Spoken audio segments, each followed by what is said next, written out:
السلام علیکم ورحمۃ اللہ وبرکاتہ۔ ابوالعطیہ بہت مشہور شاعر، کل ان کا تذکرہ آیا تھا۔ بہت شاندار اشعار ہیں یہ۔ بقیت علی الشباب بدمع عینی فلم یغن البکاء ولا النحیب، بقیت علی الشباب بدمع عینی فلم یغن البکاء ولا النحیب، فیا لیت الشباب یعود یوما لاخبرہ بما فعل المشیب۔ ایک بار اور پڑھیے۔ بقیت علی الشباب بدمع عینی فلم یغن البکاء ولا النحیب، فیا لیت الشباب یعود یوما لاخبرہ بما فعل المشیب۔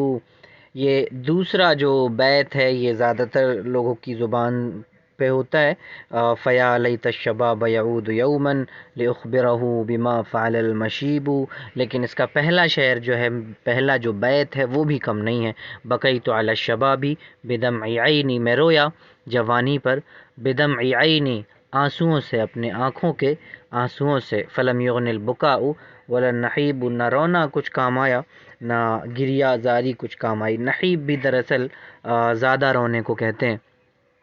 فیا لیت الشباب یعود یوما، تو اے کاش جوانی دوبارہ لوٹ کے آتی کسی دن، لاخبرہ بما فعل المشیب، تو میں بتاتا کہ بڑھاپے نے کیا کیا۔ میں آج کہیں پڑھ رہا تھا، شاید نجیب محفوظ نے کہیں لکھا کہ یا کل ہی ہم دیکھ رہے تھے کہ المشیب کرہ و کرہ ان یفارقنی، کل ہم شاید دیکھ رہے تھے کہ بڑھاپا خود بھی ناپسندیدہ ہے، اور ناپسندیدہ ہے یہ کہ وہ چھوڑ کے چلا جائے۔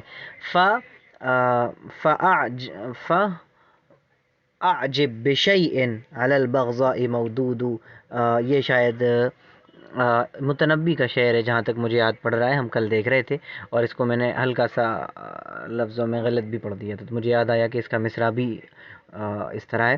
تو فَأَعْجِبْ بِشَيْءٍ عَلَى الْبَغْضَاءِ مَوْدُودُ، یعنی المشیب کرہ و کرہ ان یفارقنی، بڑھاپا ناپسندیدہ ہے اور یہ بھی ناپسندیدہ ہے کہ وہ چھوڑ کے چلا جائے۔ ظاہر ہے بڑھاپا بھی اگر چھوڑ کے چلا جائے گا تو پھر کیا رہ جائے گا۔ اور پھر فَأَعْجِبْ بِشَيْءٍ عَلَى الْبَغْضَاءِ مَوْدُودُ، کتنی عجیب چیز ہے وہ جو ناپسندیدہ ہے لیکن ناپسندیدہ ہونے کے باوجود وہ محبوب ہے۔ تو یہ ہے، تو خیر، فَيَا لَيْتَ الشَّبَابَ يَعُودُ يَوْمًا لِأُخْبِرَهُ بِمَا فَعَلَ الْمَشِيبُ، جوانی کسی دن لوٹ کے آتی تو میں بتاتا کہ بڑھاپے نے کیا سلوک کیا ہے۔ تو یہی ہے ابوالعطیہ کا شعر۔ بہت شکریہ۔